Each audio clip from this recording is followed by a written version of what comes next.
She didn't just post a t-shirt, she's selling t-shirts. Hey, MAGA, let me holler at y'all for a second. Y'all don't get tired of her stealing from y'all?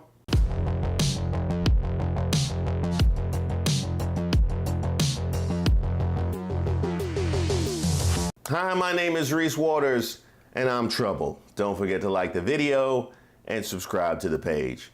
Now here I am minding my own business. I just got back from the Black Twitter party, and they was acting up. They really was acting up. I mean, to behave that way on a Sunday. Some of them need altar call. You know, some of them should have showed up to altar call. I have no idea why they sat in their seats. Now, I put out my video giving my thoughts over what happened over the weekend, and the link is in the description. And then I get home, I'm minding my own business. I get home, and then I see this.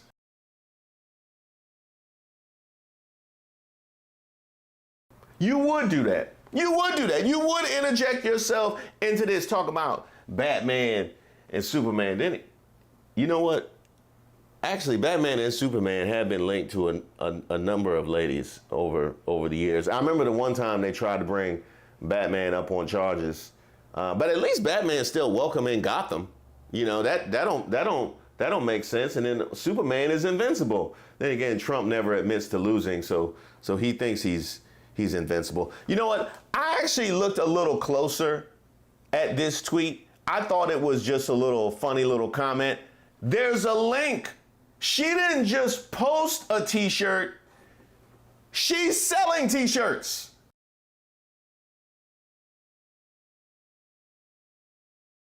Hey, MAGA, let me holler at y'all for a second. Y'all don't get tired of her stealing from y'all?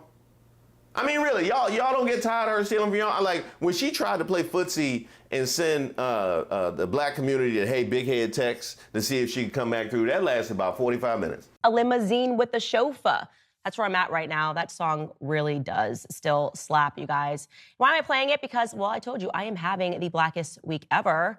I mean, the Uber hadn't even left the front of the house before she got turned back around. But yet, somehow she's still able to extract money from y'all. I'm trying to figure how y'all haven't tired of this yet. Like, I heard Trump say that he likes the poorly educated. We won with poorly educated. I love the poorly educated. He ain't the only one. He ain't the only one, because some of y'all don't learn. However, I must give credit where credit is due. That must be that last little black left in Candace that she turned a t-shirt around this quickly. Because that is one thing that we will do.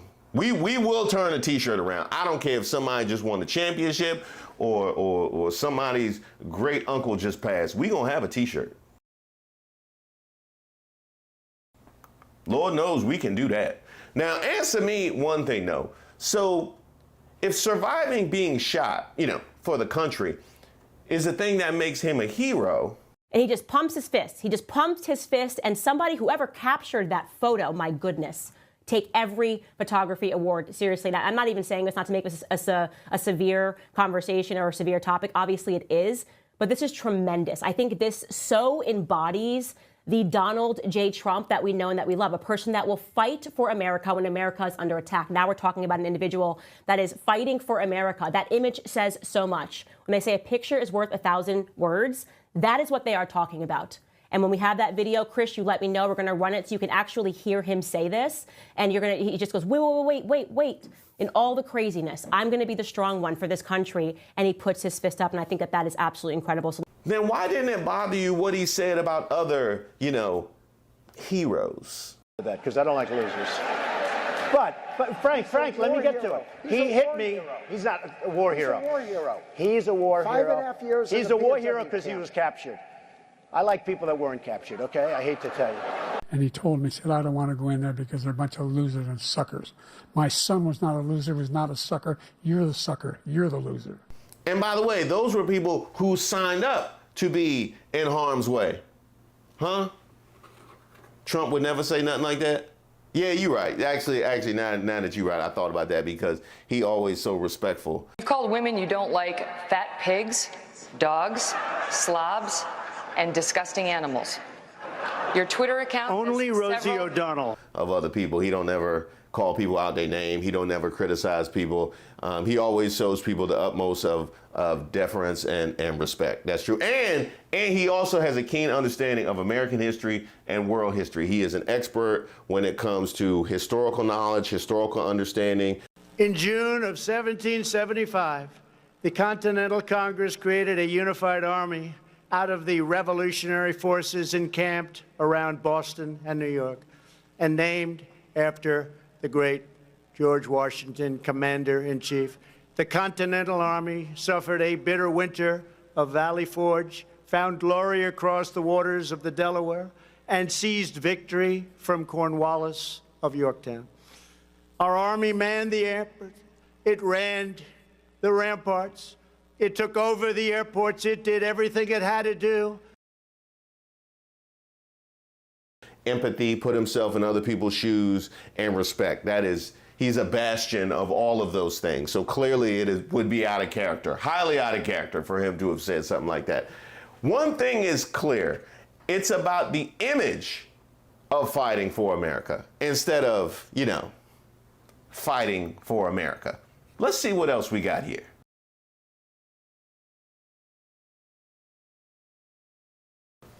Ooh, boy. I don't know how to tell you this, but the whole episode didn't really land like it was supposed to outside of the echo chamber. Yeah. So yeah, I mean, you would know that if you was at the Black Twitter party, but yeah, it was a lot of memes. Yeah, a whole lot of memes. First, want to say the director of Secret Service is a woman. Here we go. If it's on the lips of white men. Somebody really dropped the ball. You've got a DEI, basically a DEI initiative person who heads up our Secret Service. Candace Owens is gonna come get it. First, want to say the director of Secret Service is a woman named Kim Cheadle. Okay, and you already know what I'm going to say. Oh, there's going to be the headline. Candace says that women shouldn't be pilots and women shouldn't be running a security apparatus. Just in case you're wondering what she's referring to, this is not her first DEI rodeo. But unfortunately, that is the reality of what happens when it comes to DEI. And what he is remarking on is true. I would be terrified if I got onto a plane and I saw a woman. Oh, there's going to be the headline. Candace says that women shouldn't be pilots and women shouldn't be running a security apparatus. Let me show you this clip, by the way, of one of the way too many Secret Service female agents trying to holster her gun. Okay, this is from last night. This is actually a real footage from last night after the President of the United States, former President of the United States, Donald J. Trump, was almost assassinated. Take a look at this video.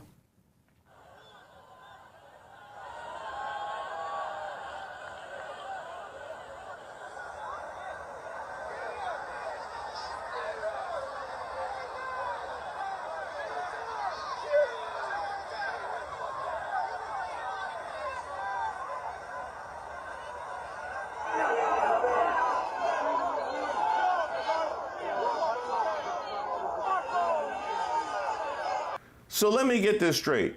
You are going to show us video of a level of incompetence that is, quite frankly, unheard of, where we are seeing male Secret Service members react slowly and not cover the president, but you want to point to the woman in the corner who's struggling to holster her gun. You're going to selectively pick out the woman to absolve all the men of keeping Trump clearly exposed after there was some kind of threat. Sounds about right. No disrespect to the many women who are willing to lay down their lives, right? I have no disrespect. There are tons of women who can shoot guns, right? And shoot them very well. Women shooting guns out here? Oh, no. Hey, somebody tell Harrison Butker. They shooting guns out here. He not gonna like that. But when it comes to the responsibility of guarding the former president of the United States, we need men. Candace, I'm curious, since we're talking about DEI, what kind of men? What kind of men, exactly? You want to specify it? What kind of men? We want to do that? I feel like I know what you mean, but just feel like you should just say what you mean. We need men. Can we acknowledge reality? Are we allowed to acknowledge gender and sex and the natural biological proclivities of men versus women? Are we allowed to do that? Because guess what? I don't care whether we're allowed to do it. I've been doing it the entire time. I want male pilots. I want male security guards. I want men back, okay? Men back doing male tasks that they are naturally inclined to do because of their body composition, because of the testosterone that is coursing through their veins. It impacts women differently than it impacts men. That adrenaline rush that we get, something happens to a kid, I very much want there to be women there. When we are talking about guarding the life of President Donald J. Trump, the fact that there were so many women there is just unbelievable. And I'm going to show you, by the way, the director of Secret Service, Kim Cheadle, where her priorities were. You're not going to believe this, you guys. DEI. Yeah, she wanted to make sure, as the new director of Secret Service, that we were being diverse, equitable, and inclusive enough going forward. For all you women out there watching that and feeling away, just know that the black community has been here. We have been here. We are here for you with all of your needs, and it gets better. Just know that the Candace Owens experience gets better. Yeah, I mean, it's been a long time for us. We have to go back years and multiple administrations before when we realized that she was the mole. There's a lot of comedy here. Yeah, we have a lot of fun on this side of the fence. I mean, I'm just like, ooh. When I say ooh, guess what? That punch would hurt less than if a man had done it. You want to know why? Because I'm a woman. I don't mind these women in roles if they're organizing the security apparatus. I think women are very good at organizing. We are naturally more organized, okay? I think that women do better when it comes to multitasking, as just one example. That's why there's the expression, if you want to get something done, hand it to a busy mom. Do you know what we're not good at? Being under pressure in situations that are life or death. Basically, if y'all would have been in a truck with sandwiches and orange slices and some Capri Suns for the real agents when they got back, that would have been solid. Who do you think could win in a fight? Her or Trump? That's a problem, okay? We need strong men. We need strong men that are laser focused. The kind of men that run into buildings when Audrey Hale, who was the trans Tennessee shooter, storm into the building without second thought, put their lives on the line, and take her down in moments. I'm just curious how many right-wing white male shooters she had to dig through to find Audrey. No. This one looks interesting. No. Oh yeah, we got one. You're telling me this guy was able to walk up with a rifle in his hand and scale a roof, and you don't think the Secret Service, and let me tell you, they get there days before. Let me tell you how a security apparatus is supposed to run. Days before, they get in and they look at every possible angle in which somebody could hurt the president, okay? And I'm not even talking about once you get to the Secret Service. I'm talking about if you just have security in general. Before you speak, they will go, here, this is the stage? Okay, let me tell you, that right there is a problem. They'll mark that as a spot. That right there is a problem. We need to know who this person is. They'll knock on doors, okay? They got to figure out every possible angle that any individual could potentially get on a roof, because you know what? This has happened in the past. People have been shot from roofs. People have been shot from windows. There is a 0% chance that some random person with a rifle was able to scale a roof, unless there was just an unbelievable failure in intelligence. And you want to know why it's unbelievable? Because I don't effing believe it. I don't believe it.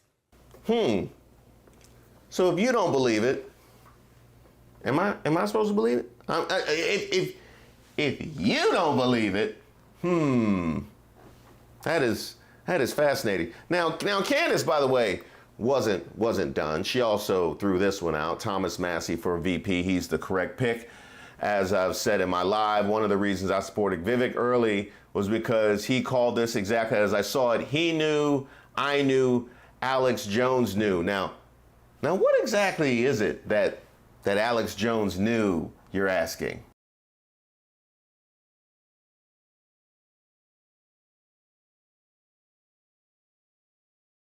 Yes, it was 5 months ago on InfoWars, Alex Jones suggesting an attack on Trump could be beneficial for retribution and in order to take out the, quote, deep state.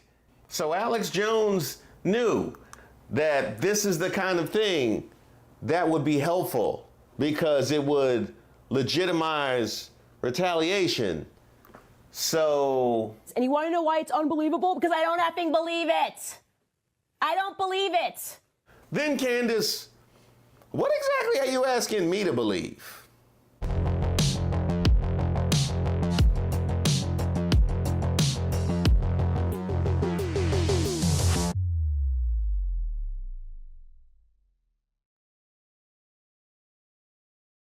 The fake Jamaican from Crown Heights with the weed and bribery charge, who's also married to another woman? Don't sound like it was a long line. I'm just telling you. I'm just giving you facts.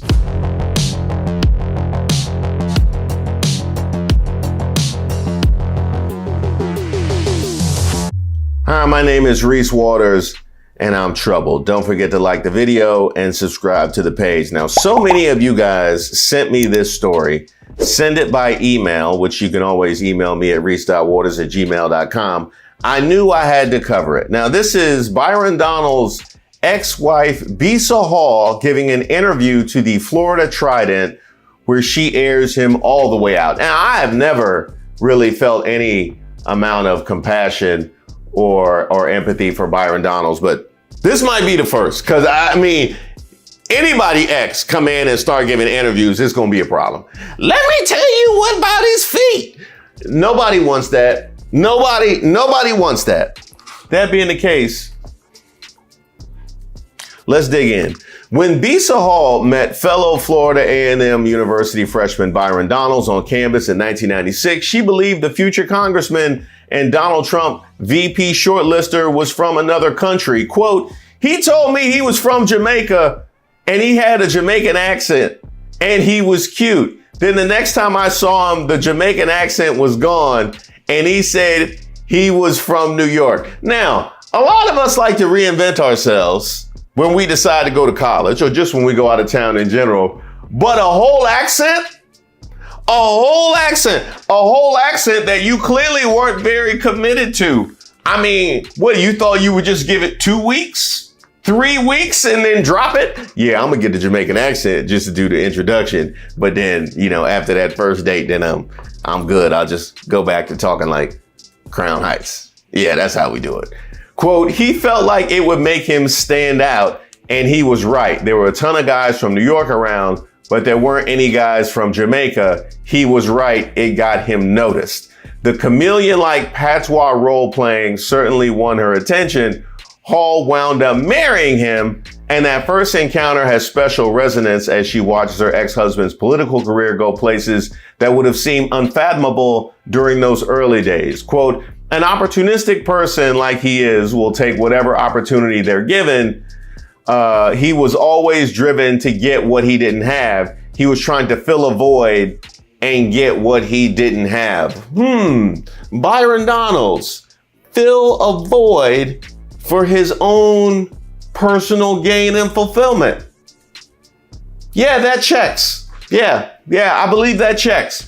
The 45-year-old Donalds has stood out his entire political career, initially as one of very few black Tea Party Republicans in a sea of almost exclusively white faces, and today as a top surrogate for the Trump campaign and the MAGA movement, talking about filling a void and getting what he didn't have. Now a stalwart of the Christian right, he was neither religious nor was he political during the 8 years of their on-again, off-again relationship, Hall said, although he did register to vote in Tallahassee, yes, you guessed it, as a Democrat. We never talked once about how we were going to go and vote. It wasn't a thing. To see him now out here saying, I'm a conservative black man, and I'm like, since when? He wasn't talking about politics at all. To see him now, it's like, when did this happen? And I will say, that, granted, politics can evolve over time, but a conservative person typically will have been conservative most of their life. And if anybody knows that, it's going to be significant other. I believe they know exactly how conservative or liberal you might be. Now, Bisa Hall was actually reluctant to give this interview to the Florida Trident, but she reacted to seeing Donald cozy up to Trump and specifically his comments about Jim Crow. Quote, I have big reactions to that man. I don't think he's a good human, talking about Trump. It's not even political. I just think he's a bad person. To see Trump and Donald's in collusion together, it was like if Donald's were a good human, would this very bad person be pushing him as a poster child? They're both very opportunistic. You trot him out there and it makes some people feel better about Trump. I think what he's doing is super dangerous. I think morally he and I have no crossover at all. Speaking of the danger of a blackface to parrot Trump's rhetoric. Now, I have talked at length about the value of black faces when it comes to this kind of thing, the whole pick me mindset and ideology. I have lots of videos all about that, and I'll put the links to some of them in the description. But in this case, we literally have documentation of the shift that he makes for his own personal gain. I know it in theory. It's very fascinating to actually see it in practice. Hall actually addressed Donald's criminal charges for marijuana possession with intent to distribute and bribery, as well as his dramatic conversion to evangelical Christianity. Oh yeah. Oh, y'all didn't know Byron had charges? Yeah, Byron got charges. It did not endear him to the black community. No. I guess that's a specifically Trump thing. Now, after their first meeting on the Tallahassee campus, Hall and Donalds fell for each other. She was a sheltered and solidly middle-class girl who grew up the only black girl in a white neighborhood, and he from an impoverished upbringing in the Crown Heights neighborhood of Brooklyn, raised by a single mom. And you can see what the attraction was, because he would have wanted nothing more than to be the only black girl in a white neighborhood. Okay, the only black guy in a white neighborhood. They quickly moved in with each other and became engaged. He had charm, but it was street charm. What he lacked was money. He was always complaining about how he didn't have any money, and the cash shortfall led to a serious problem. Donald started selling weed, said Hall. Now, I'm not gonna act shocked and clutch my one hitter over him selling weed. I just think it's always fascinating when people that have emerged with a background like that pull the ladder out to prevent other people from doing the same. Also, I think there should be a moratorium on exes accusing people of crimes. I'm just saying, hey, Byron Donalds, I am not here to defend you. I'm here to defend us. Well, in late 1998, just days short of his 19th birthday, it happened. Donalds was arrested for marijuana possession with intent to distribute. A pretrial diversion program kept him from serving any jail time in the case. Donalds has claimed on multiple occasions the arrest involved only possession, contradicting both the listed charge and Hall's remembrance. Now that is, he clearly belongs in MAGA. Who you gonna believe, me or your lying eyes? You gonna believe me or the listed charge, the criminal justice system, and also my significant other at the time, who I confided in more than anybody else? Who you gonna believe? Around the same time, the living arrangement and engagement ended, but the pair kept a close friendship and on and off again relationship. Then in the summer of '99, Hall faced a crisis when her scholarship ran out and she could no longer afford out-of-state tuition. Quote, we didn't get married for a romantic reason. I had a residency issue. The easiest way to fix that was to get married to a Florida resident, and Donalds was a Florida resident by that time, so we got married. Now, Donald would transfer from FAMU to Florida State, where he was arrested again, this time on a felony bribery charge. Now, he pleaded no contest, and the charge was later expunged, leaving the details of the case unavailable except for Donald's own explanation, which he provided to a Southwest Florida television station after the arrest was revealed in 2014. And once again, here you have him being able to use mechanisms that he's trying to pull out from under other people. Quote, 15 years ago, I came into contact with a girl. She offered me $1,000 for my debit card and my PIN number, and I gave it to her, he said. I never got the $1,000, but I had to make restitution to the bank in excess of $7,000. Raise your hand if this has happened to you. No, okay. All right, let's go statewide. Statewide? No. National. I need, where are these ladies? Where are these ladies offering the money for the debit card? And I'm trying to, does that make sense to you? Hall recalled that Donalds described it differently to her at the time. I bet he did. The way he explained it to me was that he had a job at the campus bookstore when he was at Florida State, and he had gotten caught stealing something from the bookstore. And then it was something along the lines of, we're gonna have to let you go. Then he told the bookstore, I'll give it all back and give you the money if you don't say anything. Now that happens. Yeah, that makes sense. Yeah, we see that every day. Whatever the case, Donalds again was given a break by the justice system, resolving the case with no jail time or serious consequences. He's characterized the criminal charges as youthful mistakes and has said finding evangelical Christianity helped him get on the right path. I would say the criminal justice system and having your record expunged helped you get on the right path, but whatever. At some point, Hall became aware that Donalds was dating a FSU student named Erica Lees, who hailed from the upscale coastal city of Naples in Southwest Florida. While Hall knew about Erica, she said Erica had no idea that Hall was Donalds' wife. Quote, he told her I was a friend and I would pet sit their cat. So they brought the cat over, and that's how I found out I was allergic to cats. Now that is quite a fall from grace, from going from the wife to the one pet sitting the cats. However, once you see exactly what Byron Donalds turns into, I would rather be a cat pet sitter. I would actually rather be a pet. She won. She actually won. The relationship was serious, but Hall said sometime around Christmas 2002, Donalds came to her with a startling proposition. He wanted to rekindle their relationship. He said, Erica and I have split up and I want to give it another chance. I want my wife back. But a short time later, after he made a short trip to Naples, Donalds did another sharp U-turn, telling Hall they needed a divorce as soon as possible. Long story short, turned out Erica was pregnant and they had to hurry up and get married. Oh boy, nothing like a whole shotgun wedding and finding out after the fact that it was in fact a shotgun wedding, but needed a divorce to precipitate the shotgun wedding. Oh man, has anybody got any ring cam footage or any surveillance footage of the Donalds after this came out? That's what we need. We got all these reality shows. We ain't got nobody to see Byron Donalds walking in the house after this became public.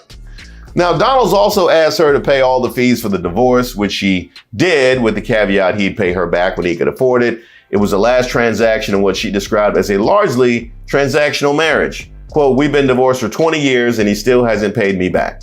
I don't find him considerate. I don't find him genuine. In all these years since you've changed the nature of your character, no.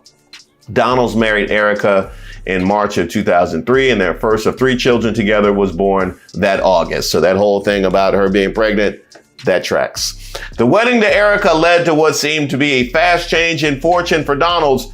When he left Tallahassee, he had nothing. Less than a year later, he's living in a giant house. Things also changed politically for Donalds. Just a month after the wedding, he changed his registration to the Republican Party. And I wonder what it was that caused his change in political ideology. Was it the house? Was it the big house? Something about the big house, that it comes with the Republican registration. Is that one of the things you have to fill out? Is that in your closing documents for the house that you have to sign off to become a Republican? It's a long way from Crown Heights, physically and definitely mentally. He jumped headlong into the right-wing Tea Party movement, which was virulently opposed to the country's first black president, Barack Obama. Of course, you have to oppose Obama. You're supposed to be the only black. You're supposed to be the only black. Yeah. Donalds, who was then in his early 30s, began speaking at Tea Party rallies, playing to the older and almost exclusively white crowds with a hardcore conservative message. Donalds decried social programs that have assisted poor families, like those in his own Crown Heights neighborhood back in Brooklyn. Yeah, we gonna go ahead and pull that ladder out. That ladder says Donald's on it now. I wrote Donald's on that ladder. It's going with me. He said, today, I'm everything the fake news media tells you doesn't exist, he said during a 2020 campaign ad. A strong, Trump-loving, gun-owning, liberty-loving, pro-life, politically incorrect black man. I don't know what the media is saying, but we definitely know that has existed because grifters that would turn their back on the black community have been around for forever. I mean, Malcolm and Martin used to warn us about. In fact, I believe Harriet was aware of grifters like you. So no, your level of self-importance is running way too high, sir. Erica Donalds, meanwhile, has been her husband's champion and has also entered politics, serving a term as Collier County school board member that ended in 2018. While Donalds passed legislation in the Florida House to expand public funding for charter schools, Erica has made a lucrative career of managing them. She served as an advisory board member for the book-banning Christian conservative group Moms for Liberty, and like her husband, has been publicly praised by Trump, adding speculation she could serve as his education secretary should he be elected, according to a recent report in the New York Times about the couple's involvement in for-profit education. I, by the way, have covered Moms for Liberty and addressed them and given them a proper dragging in past episodes. She's certainly been a staunch defender of her husband, especially on matters of race. I gotta read that again. She's been a staunch defender of her husband, especially on matters of race. Oh, really, Erica? Tell me more. Quote, they can't accept that a free-thinking black man achieves success on his own merits, she tweeted. And they sure as heck can't stand that he's married to me. Cry harder, haters. I really think she deserves a whole hell of a lot more smoke. I'm like, how is she? How have I missed her this entire time? Please, Erica, tell us more about our lack of understanding of a free-thinking black man and why we can't stand that he's married to you. Oh my gosh. It doesn't sound like it was a long line, Erica, because the fake Jamaican from Crown Heights with the weed and bribery charge, who's also married to another woman, don't sound like it was a long line. I'm just telling you, I'm just giving you facts. I'm just giving you the facts. So I don't know why you think we bad. I don't know why you think we missed something. Not only was he a trash candidate before, he's worse now. So I don't know who you think is looking for Byron Donalds. I mean, other than the people in that Atlanta smoke shop, they might be looking for Byron Donalds. Now, after the criticism, Erica appeared with her husband on Sean Hannity's Fox News. Quote, my husband is a natural born leader. He's the future of the Republican Party.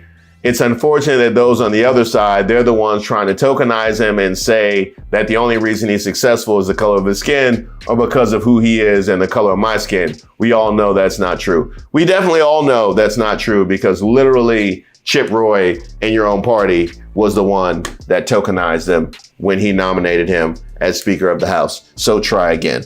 That was the interview from Bisa Hall, Byron Donalds' first wife, to the Florida Trident. And it gave us a whole hell of a lot of insight into how Byron Donalds evolved into the creature that we see before us today. Somebody who clearly can't be trusted. And I'll be honest, Erica, we have seen where he came from and where he went for his own personal gain.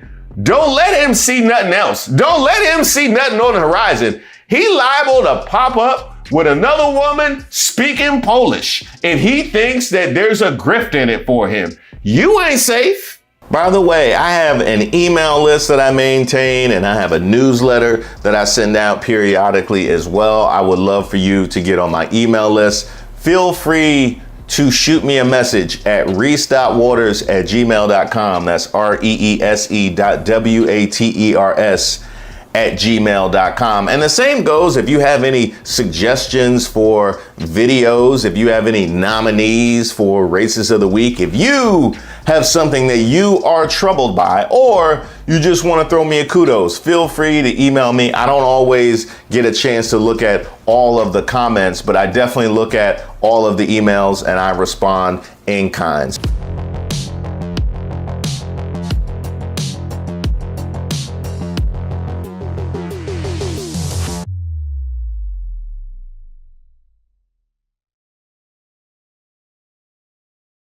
Wesley Hunt, for a year, spent a year living in Robert E. Lee Barracks.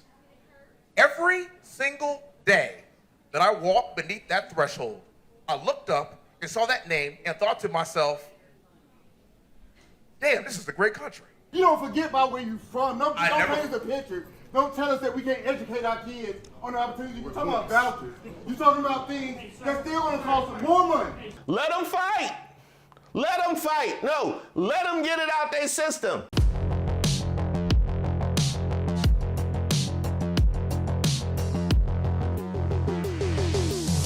Hi, my name is Reese Waters, and I'm troubled. Don't forget to like the video and subscribe to the page. They keep trying it. You remember what happened last time.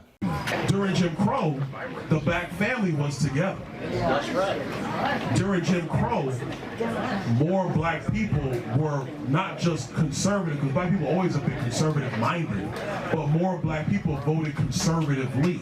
How dare you make such an ignorant observation? You better check yourself before you wreck yourself.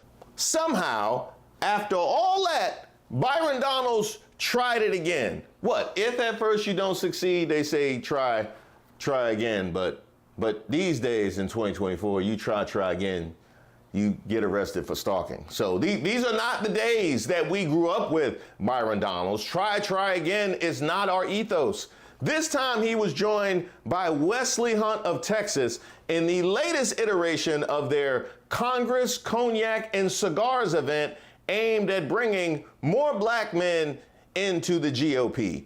The roughly 2-hour conversation was moderated by former ESPN host Sage Steele. And if anything says we gonna bring all the boys to the yard, it is former ESPN host Sage Steele. So that's who you brought in to bring black men into the GOP? Huh? That'd be like saying, you know what, for the black ladies, we got Jesse Lee Peterson. Hey! The only people that Sage Steele was bringing to the yard is white folks who want to touch black people's hair. Now, thankfully, unlike the black church, the cigar lounge was actually filled with a predominantly black audience, which means they got that smoke. There was a vote about the representative, a local representative, that brought up an amendment to the defense bill to reinstate a Confederate monument that has a depiction of a mammy receiving a white baby from a Confederate soldier. Of the 4 people that voted to have that reinstalled, 3 of them, 2 of them on the stage, 3 of them were our black Republicans, right? Of the 4 black Republicans, 3 of them voted to yay on that. That vote almost passed.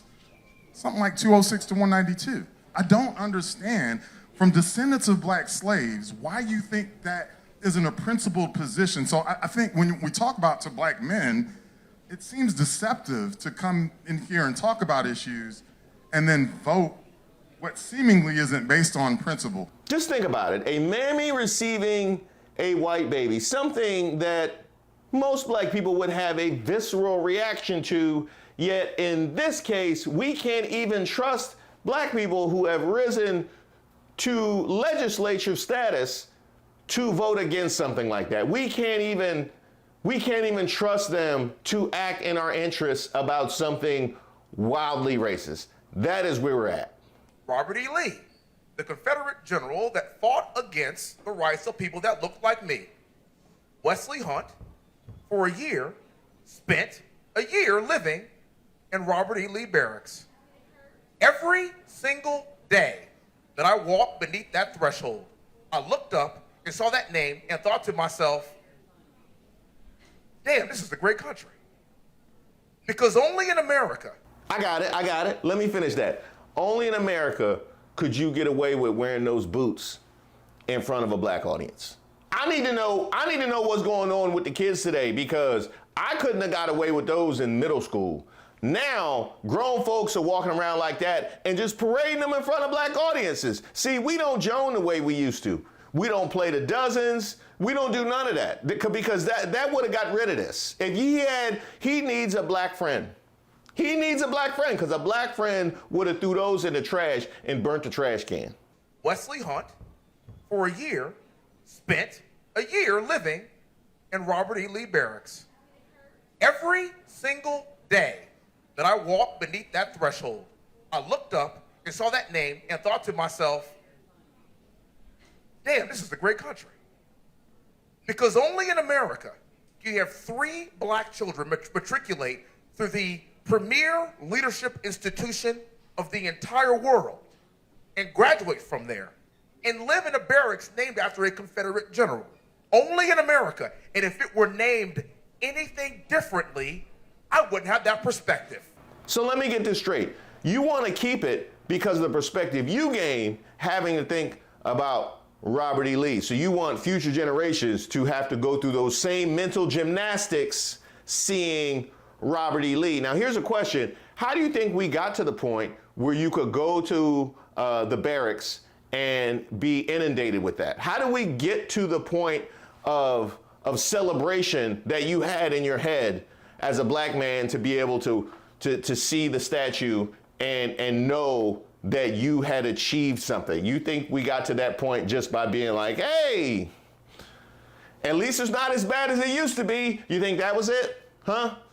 You don't think prior generations actually continued to push the bar forward, but you just found a convenient point where you just like, this feels all right to me. This feels good. I actually talked all about this and the problem with Black Conservatives piece, which I will point to. I'll put the link in the description. The idea that all of a sudden we've reached the racial finish line. We're good here. Do you think I support the Confederacy?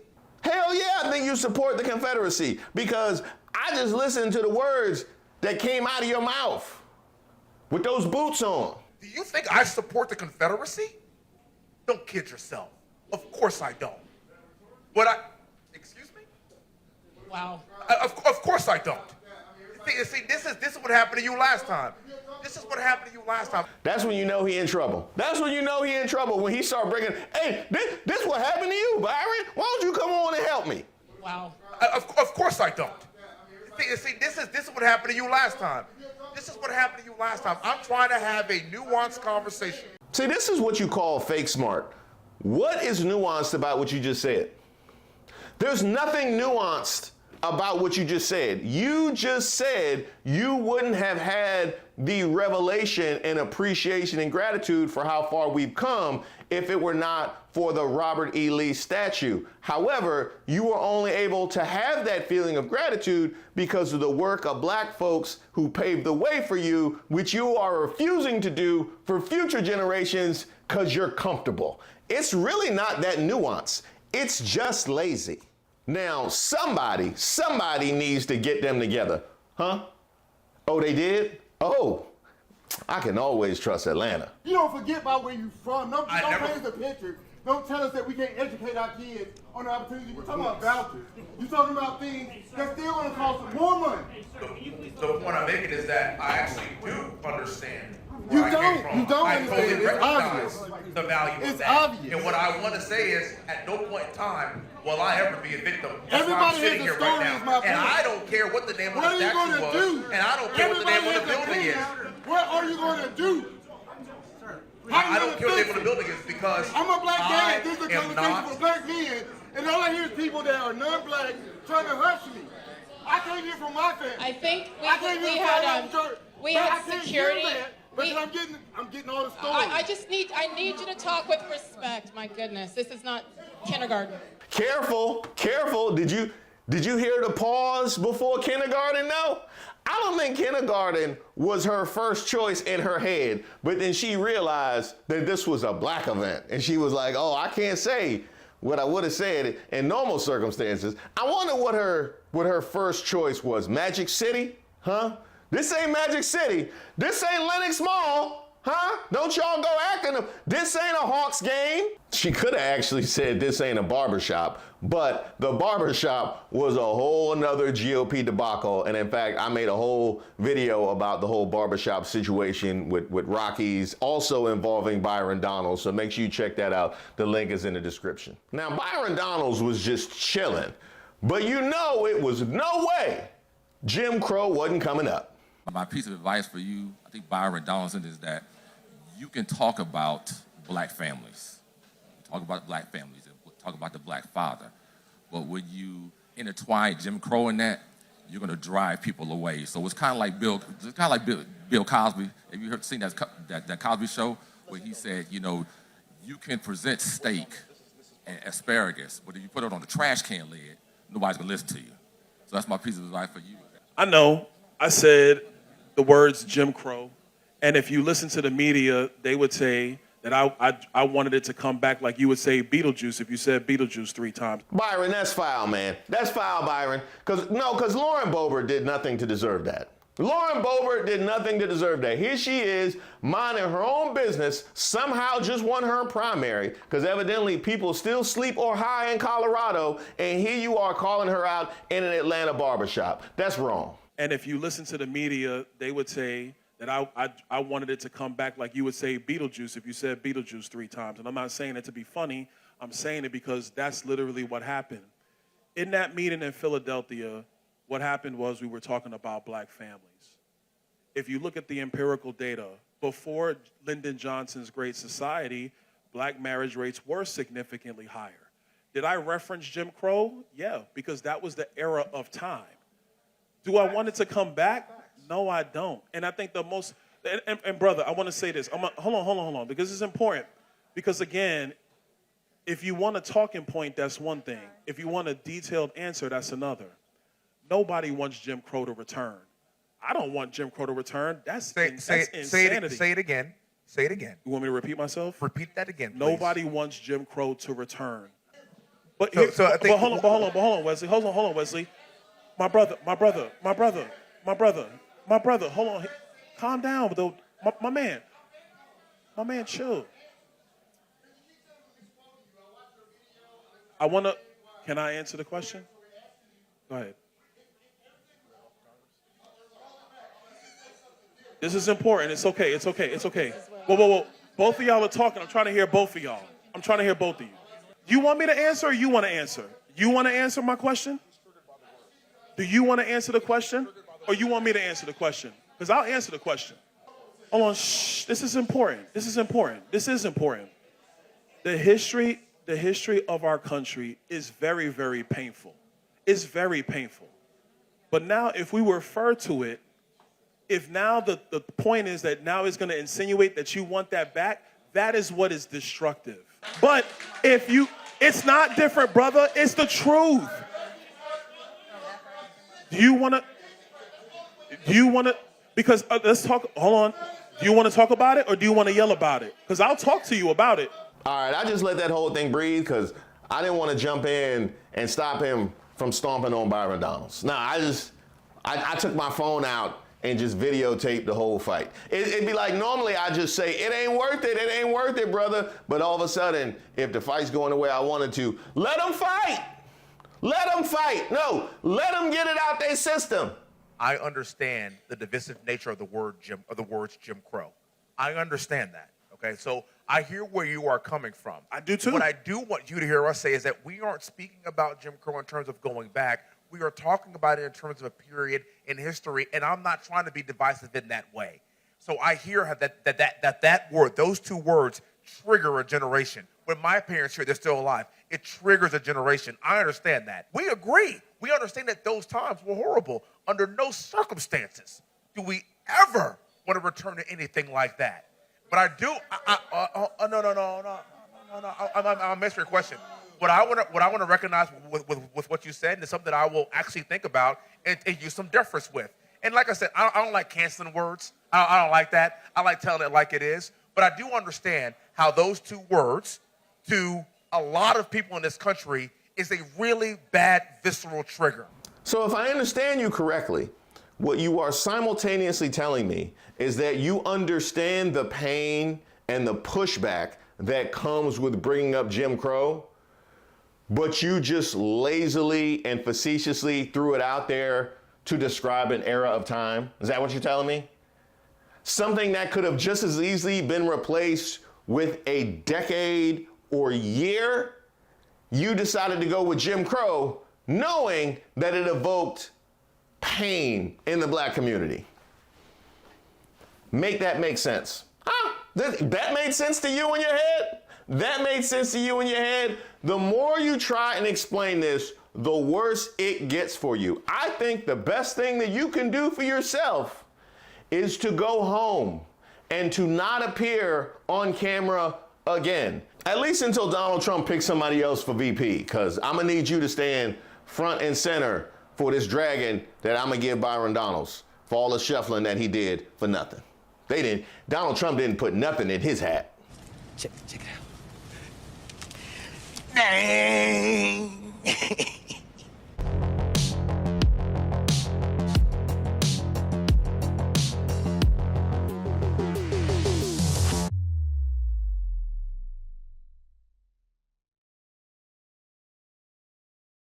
If you need space, go back to Africa. Nobody wants you here. All you do is burn down and ruin stuff. You little. You unmuted me again, you dumb boomer.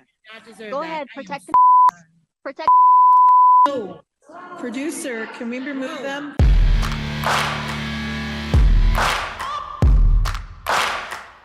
Welcome to Racist of the Week. I can't even see the audience because it's so dark. Now, this is where we expose the stupidity and hypocrisy of discrimination in hopes we could build a more perfect union and also laugh.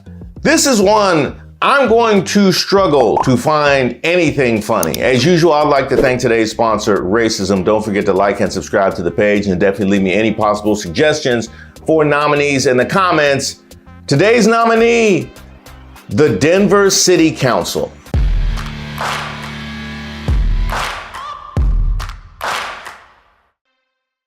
Two black elementary school children who spoke at a Denver City Council meeting faced racial abuse from a Zoom participant who called them N's and told them to go back to effing Africa. These two students were from Monarch Montessori School, and they attended the meeting to advocate for several of their school plans. One was in the 4th grade and the other was in the 5th grade. They're part of their school's student leadership committee, and they presented a proposal to build a yurt for music classes and additional classroom space. So think for a moment about a young girl in 4th grade and a young girl in 5th grade who rose to a level of leadership in their school, who get the opportunity to speak to the city council to advocate for additional resources for their programs. Nothing but the most innocent of intentions. And less than a minute into their speech, a female sounding voice interrupted via Zoom with a racist tirade lasting about 30 seconds. The council staff quickly worked to remove the caller, but the tirade included statements like, "You effing little N's, you should remove the N's, and it's the Jews that brought them here." Now, one of the girls was so upset she broke into tears and had to be escorted from the podium by her teacher, while the other chose to restart her speech. What do you tell these girls? What exactly is it that you tell these girls in a situation like this? How do you make sense of something like this? As a father of a young daughter, thinking of having to educate her to some of the ways of the world, what is the lesson that you teach her in this instance? And also, it's not lost on me that this is who we are dealing with out here. People that don't have the human decency to protect small children from their ignorance. The same small children that they would have us believe are so delicate that they can't hear about Black history without feeling bad about themselves, right? The same small children who we can't tell the truth about the Civil War, we can't tell the truth about Jim Crow or the Civil Rights Movement, we can't tell them the whole truth because the white kids would feel bad about themselves, but then turn around and have no problem dropping "you little N's" on young Black girls. So apparently, the feelings of young Black girls and young Black children in general isn't something to be considered ever. Not when we're talking about what we can't study in history, not to give them a better understanding of their place in the world, and certainly not when they're here at a Denver City Council meeting just innocently advocating for resources for their school.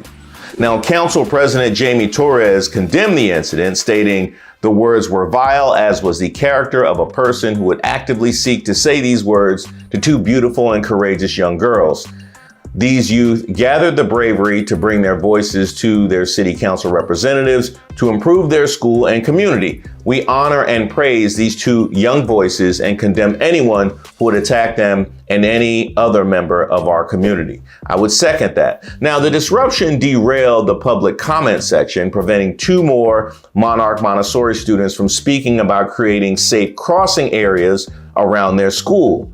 However, the students were allowed to give their speeches privately to council members afterwards. Some council members stayed after the meeting to offer support and speak with the families. And I applaud those council members who stayed after to offer support and speak with the family.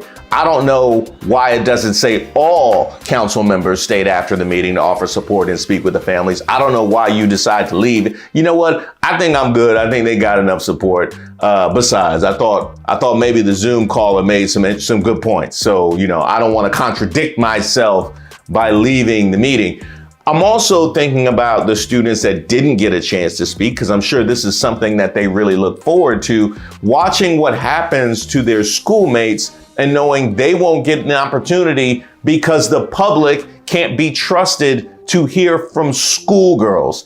That's where we are in 2024, that this has to happen in private because we can't trust the public not to drop N's on little black girls. Now, Giovanni Bro, the girl's teacher, expressed her distress over the incident, saying, as a black woman, bringing these young black students to the city council and getting them so excited was something she was doing for the first time. Seeing them so excited and having to face such behavior was excruciating. Everyone's response was jaws hitting the floor.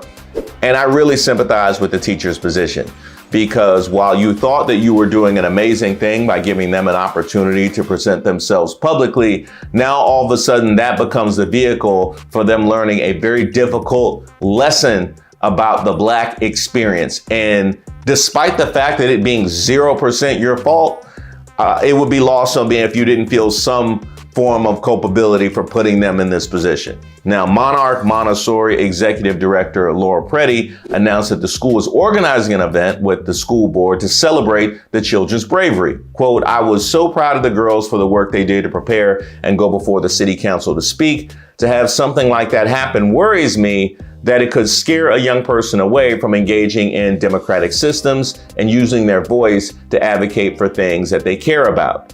City council administrative staff are investigating the incident, which they called a breach. Typically, public participants in city council meetings via Zoom are muted until they're called on to speak. The caller identified themselves as Charla Nash, but council administrators believe this name is fake because it matches a woman who was attacked by a chimp in 2009.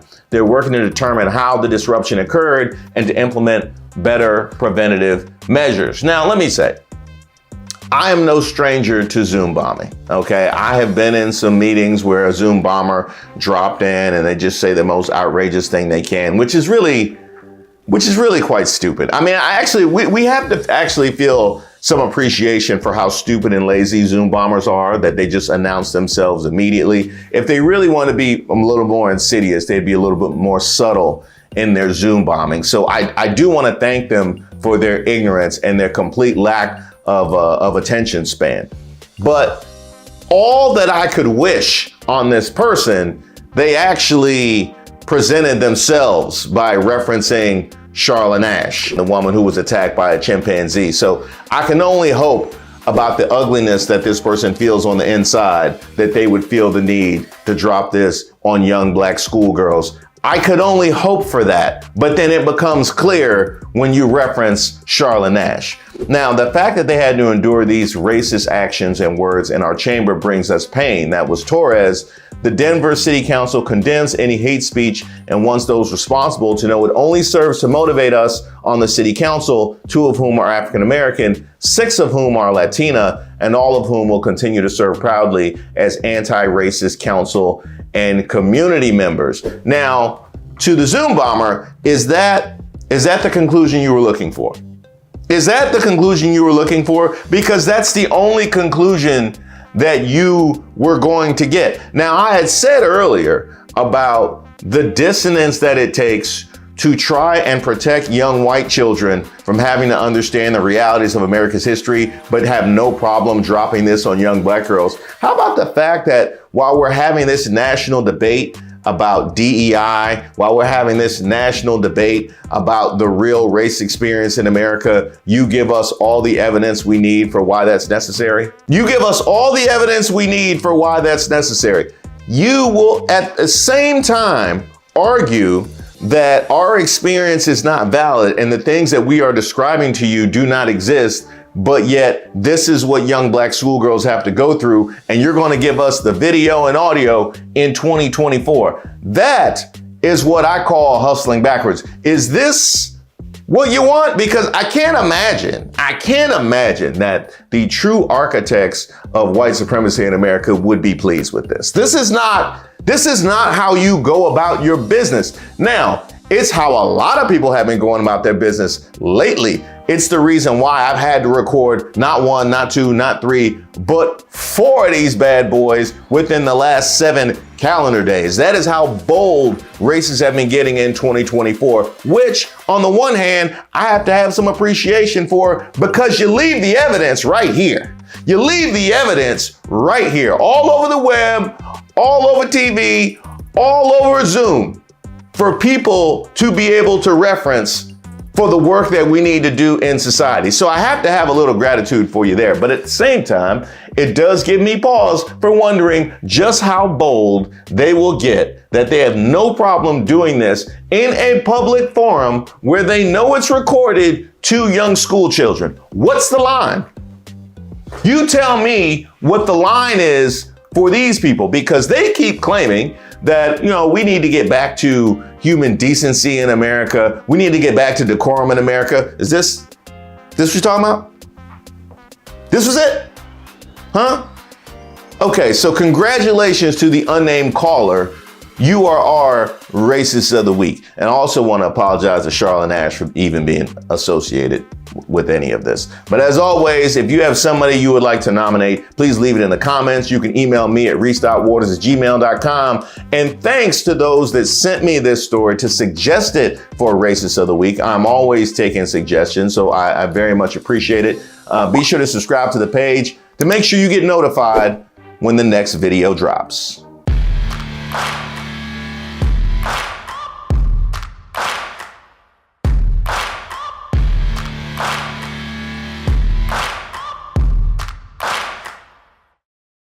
I can't believe I'm even reporting this. Mike Johnson, Speaker of the House, says he will arrest any members of Congress who dare to interrupt Benjamin Netanyahu's speech inside of Congress.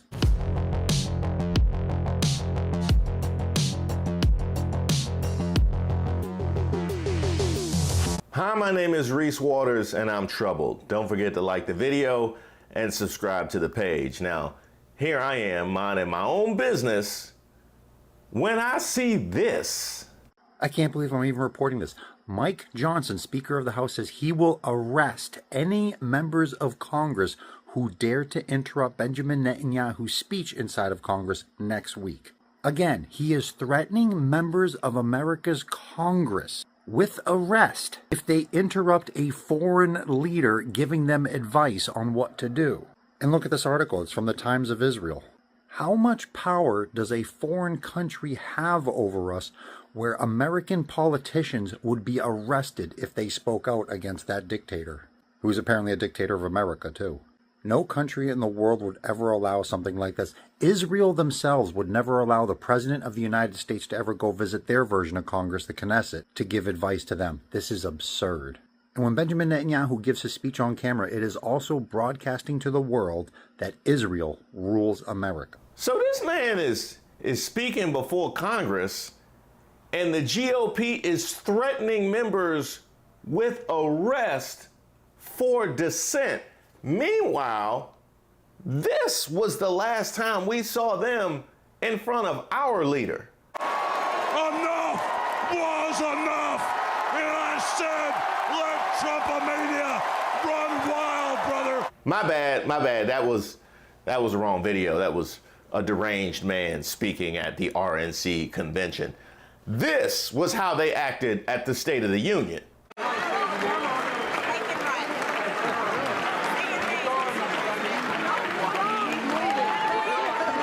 30%. 30% they went up. The biggest increase in history. It was then. Not really.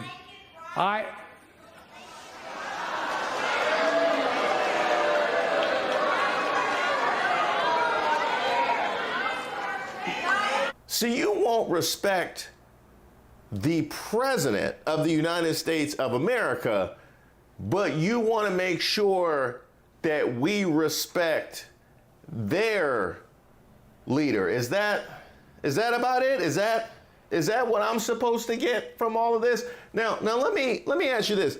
Does this respect go both ways?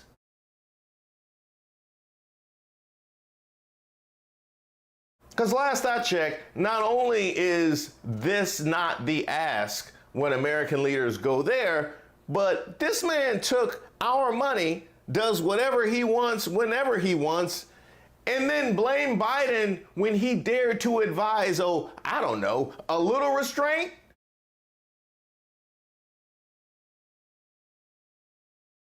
Personally, he should feel comfortable. I don't understand why you are trying to tamp down any dissent. I mean, it's like a capo coming to collect a tax, this time in person.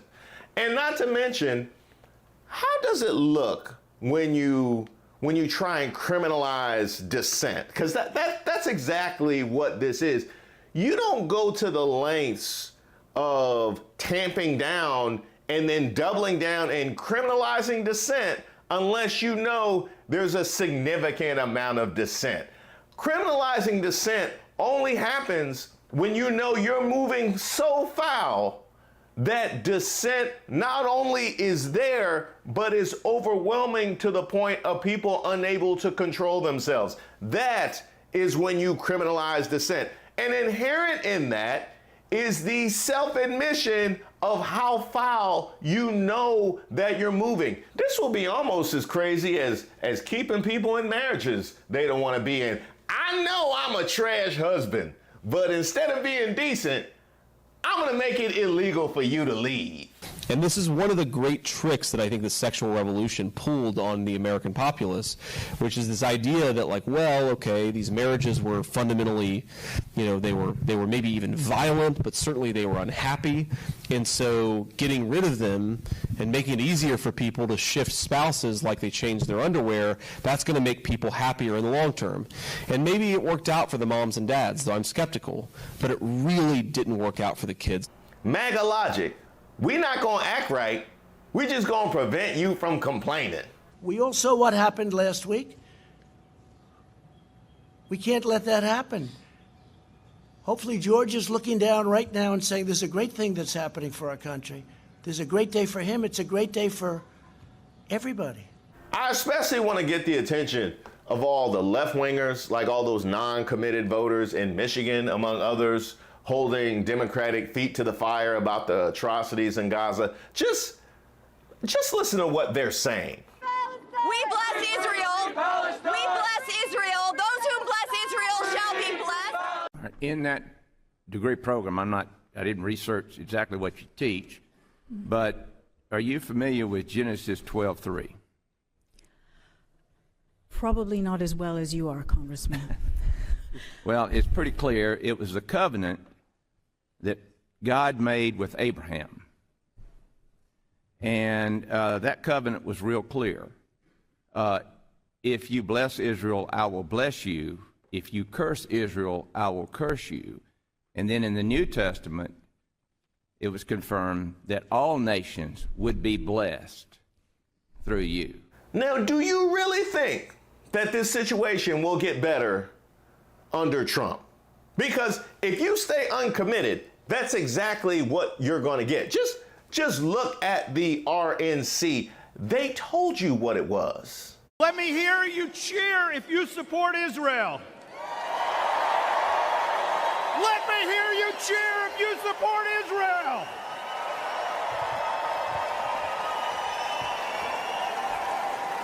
Trump is even using Palestinian as an insult. Take a look at that. Look at a guy like Senator Schumer. I've always known him. I've known him a long time. I come from New York. I knew Schumer.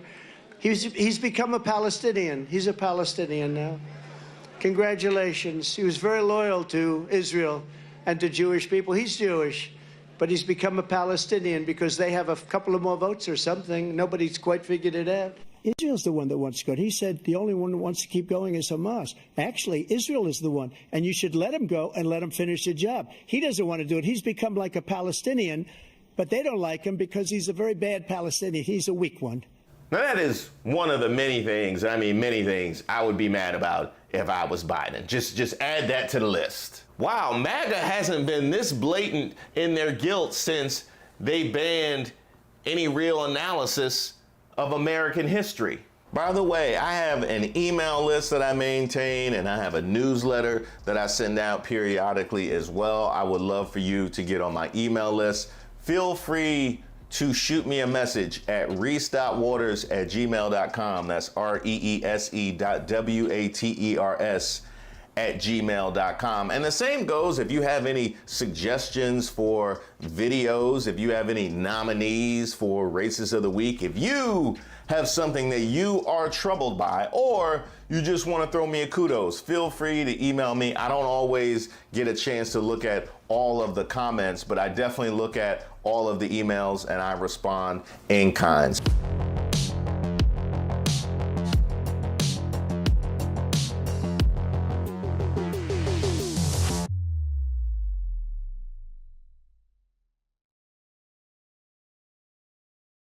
And that's when it hit me.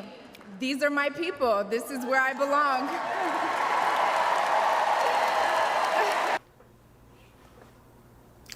That actually tracks. That actually tracks.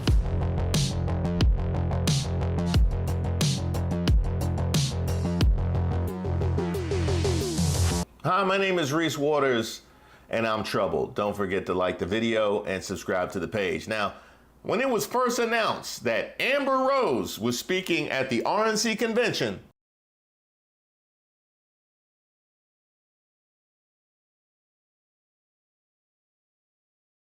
I actually thought it was pretty revealing. I actually addressed it in my last piece about the myth of DEI. At the end of the day, I don't think they'll go there. I don't think they can. They're in a box. They are in a box where they've got to choose between a mentally incompetent president and a DEI vice president, and they know that they're going to be facing a problem either way. So help me out, Republicans. I mean, if I work hard at my job, at my vocation, and I get promoted, then I would be DEI. And then if I'm somebody who's in a pool of people that can be selected for something, if I'm selected, that would be DEI. If I am elected by the people themselves, that would be DEI. Of course, if I start my own business and I build it up from scratch myself, then my success would be DEI. I'm curious, how exactly can I, as a black man, not be DEI? I don't understand. Like, do I have to walk around in a hockey mask? I'm trying to figure out how I can escape being DEI as a black, huh? Oh, they got an announcement?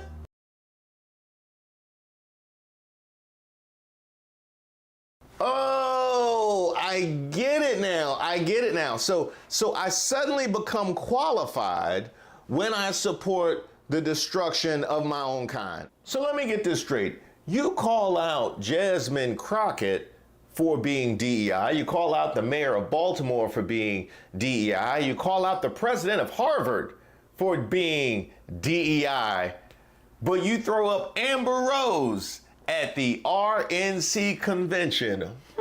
That is fascinating. But while I'm at it, you don't ever consider Byron Donalds or Tim Scott or even Herschel Walker DEI. So I think I understand what DEI exactly means, because you will put Amber Rose in front of the world at the RNC convention when you don't even know what she does. See, technically she is a rapper, because she wrapped herself around Kanye and Wiz Khalifa. So technically she is a rapper. But you see a face of semi-color and you see an opportunity. Oh, she called Trump a predator? We can overlook that.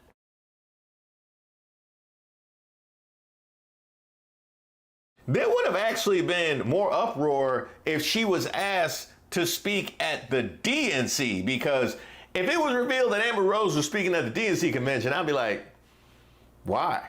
But asking her to speak at the RNC convention, I know all that that's about. I know exactly what that is about, because if we're being honest, ain't a whole lot of star power in that room. I'm just gonna be honest. Amber Rose gonna get off stage and have cocktails with Scott Baio and James Woods while they watch Kid Rock and one of the Ninja Turtles perform with Vanilla Ice.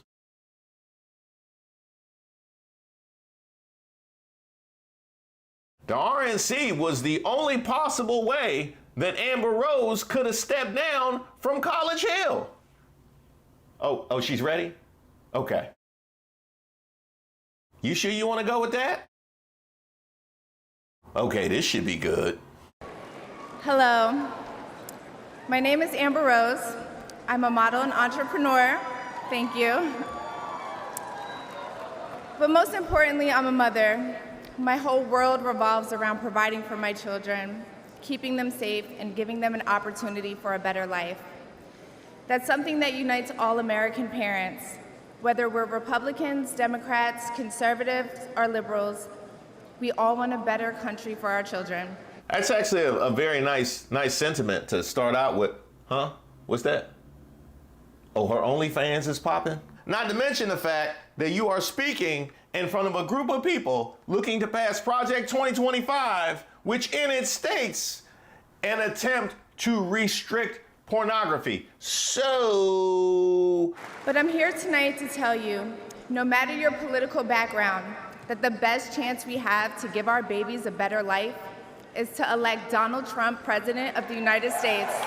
Oh wow, that is tough talk. I can't wait to see her justification for this. I can't wait to see her explain why she feels this way. No matter your political background, that the best chance we have to give our babies a better life is to elect Donald Trump president of the United States.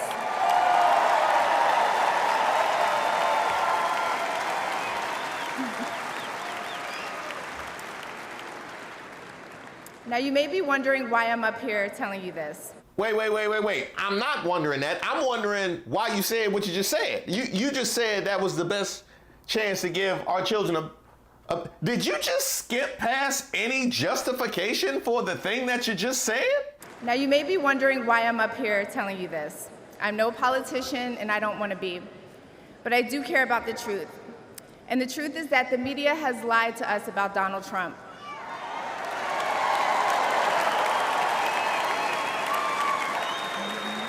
Even he didn't agree with that.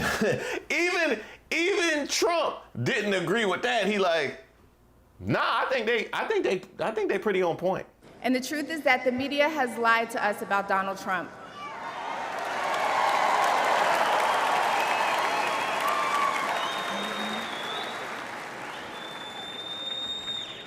I know this because for a long time I believed those lies. So I'm here to set the record straight. Oh, I can't wait to hear you set the record straight on those lies. Just pick one, anyone, please. I know this because for a long time I believed those lies. So I'm here to set the record straight. The first person I knew who supported Donald Trump was my father. I was shocked. My entire family is racially diverse. And I believed the left-wing propaganda that Donald Trump was a racist. My father said, "No, he's not, Amber. What are you talking about?" Is your father in the media? Is your father in? Did you just skip past all of the media lies that you said about Donald Trump? What the hell is going on? This is like a book report for a book. Not only did you not read it, you never even heard of it. And I believed the left-wing propaganda that Donald Trump was a racist. My father said, "No, he's not, Amber. What are you talking about?" And when I insisted, he said, "Prove it." So to prove my father wrong, I did my research and looked into all things Donald Trump. I can't wait to see this research that you did. This should be good. So to prove my father wrong, I did my research and looked into all things Donald Trump. People have to do their research. I watched all the rallies, and I started meeting so many of you, his red hat wearing supporters.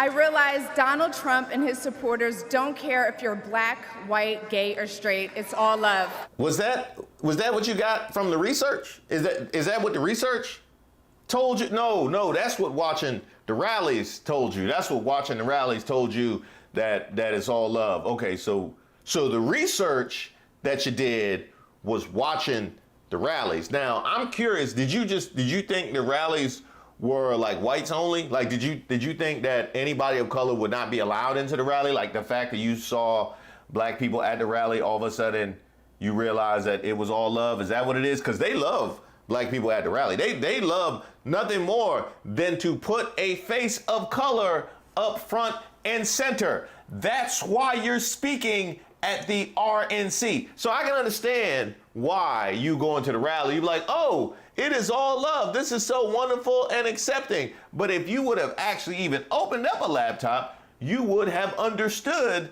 some of the reality. So you did research like the same way that Aaron Rodgers did research about COVID. Is that what it is? And that's when it hit me. These are my people. This is where I belong.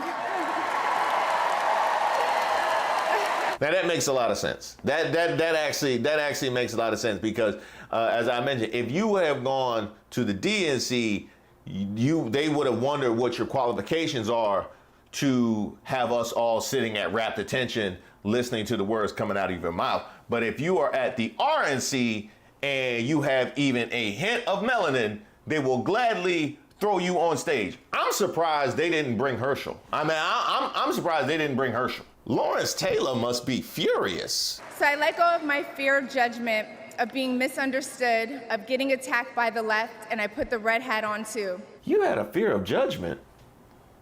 You have a tattoo on your face. I thought that part of the agreement you make when you get a face tattoo is no fear of judgment. I gotta look more into that. When I met the president and Melania for the first time, he was kind and generous and funny as hell. Very funny. I've heard that, actually. I've heard he is pretty funny. Did he tell you the one about the influencer, the public figure who made her bones with women's empowerment and giving them the freedom to express and explore themselves, later cozying up to a political party with a platform looking to restrict all reproductive freedoms and also prevent them from being able to leave marriages even where there is violence? Yeah, she actually spoke at their convention on the same day as the VP was named, who actually defends that stance. Yeah, that was a good one. The First Lady was gracious and smart with a smile that will brighten up any room. If you're watching this tonight, you know our country is in trouble. Just like me. When you go to the store and buy food for your family, you're shocked. When you fill up your gas tank, you're pissed. I know I am.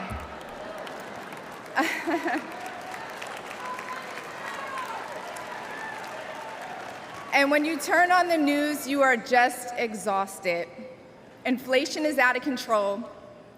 And you know in your heart it was not like this under Donald Trump.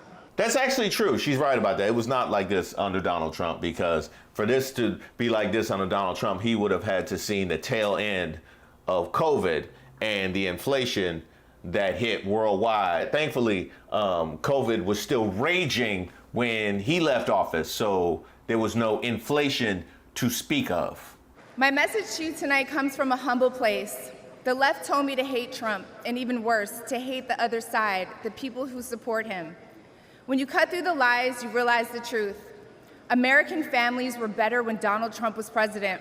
Which families is she talking about? I'm trying to figure out which families are this talking about, because I know they've been roaming around saying all of the wrong information about black unemployment and whatnot, and investment in black communities. I understand that has been thoroughly debunked. That was more extensive under Biden. So I'm trying to figure out what families you talking about.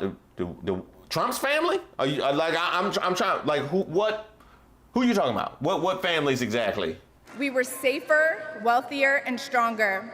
A vote for Donald Trump is a vote to put money back in our pockets and good food on our kids' plates. Oh, they absolutely love that myth about crime. Yeah, they act like we live in a real life Escape from New York. Yeah, they act like it's the movie The Warriors every time we walk outside, despite the fact that crime is actually historically low. But if there's one thing that is consistent about MAGA, they try and act like we can't read. They pretend that we do research the way Amber Rose does research. Or, as Trump would say, it's a vote to make America great again. Thank you so much. Thank you. Did y'all just give her a standing ovation? Did they just give her a standing ovation for that word salad that she just threw up? Now, I understand that the bar is set at Trump, and the fact that she actually moved through coherent sentences, even though there was nothing to back them up. I understand that probably was raising the bar. But for a group of people that love to rail against DEI, where was the bar set for Amber Rose? I can't wait to hear what CNN has to say about this. I mean, really, surely this will get the critical reception that it deserves. This is how you change the composition of the electorate. Yeah, that was probably the most dangerous speak for the Democratic coalition. That is a young woman of color. She's describing the experience a lot of people have, feeling that maybe if you're around too many liberals, you might get criticized too much, or you might not be able to speak your mind.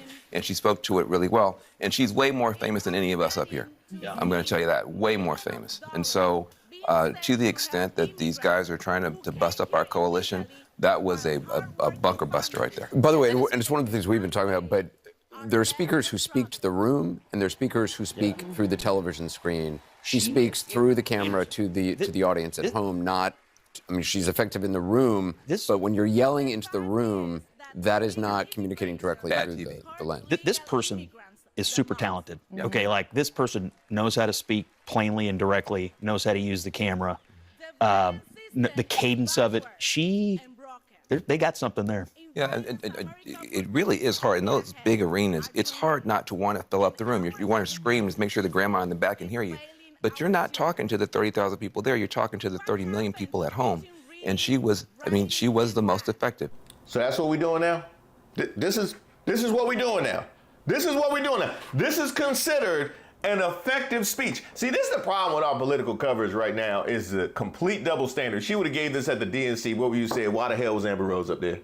You would have said, why the hell did I sit there and waste that much of my time when I would have much rather been listening to Wiz Khalifa, or at least seeing his latest TikTok in that dress? Why is Amber Rose up here? But all of a sudden, because it's at the RNC and you have a semi-brown face who put some words together, all of a sudden it was effective. Is this kind of double standard that has been the chief problem with our political coverage? Biden just had to get Lester Holt together for the exact same crap. You won't answer the question, but why didn't the press talk about all the lies he told?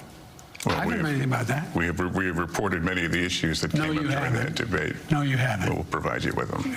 God love you. Here, by the way, is a much better analysis of Amber Rose. And finally, it is good to see Jocelyn finally get her flowers. So at the end of the day, you have somebody who does not identify as black, who made her money and has notoriety off of the back of black culture, appearing at the RNC as the face of black culture, representing its outreach to black culture. That actually tracks. That actually tracks. She actually is the ideal person for you to have picked. I can't think of a better person to represent the complete futility and misrepresentation of black outreach than Amber Rose. That is very well done. By the way, as far as we're concerned, and then they get mad when we gatekeep. They get mad when we gatekeep, but they want to throw up Amber Rose back at our face. As far as CNN is concerned, I need to understand how this was something that you processed in any way representing a legitimate political discourse. I mean, where is the bar for the RNC?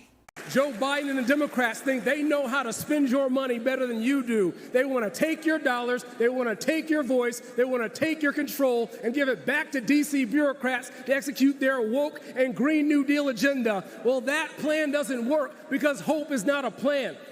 Black people were sold on hope. Now our streets are rife with crime. Our kids can't read. All right, I give you that. That was bad. That was bad. You know what? He might have just been confused because he did say earlier that he was a Detroit Lions fan. So maybe give him another shot. What else he had to say? Yeah, I heard a little bit earlier today. If you don't vote for Donald Trump, you ain't black.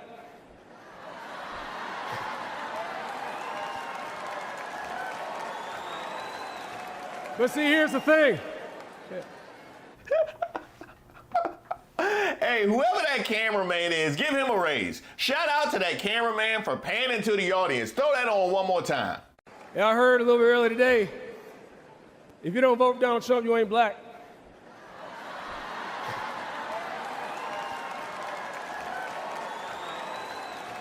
But see, here's the thing. Put Amber Rose back on. No, go ahead. Please, just put Amber Rose back on. Now all of this makes sense. She was bad, but she wasn't that bad.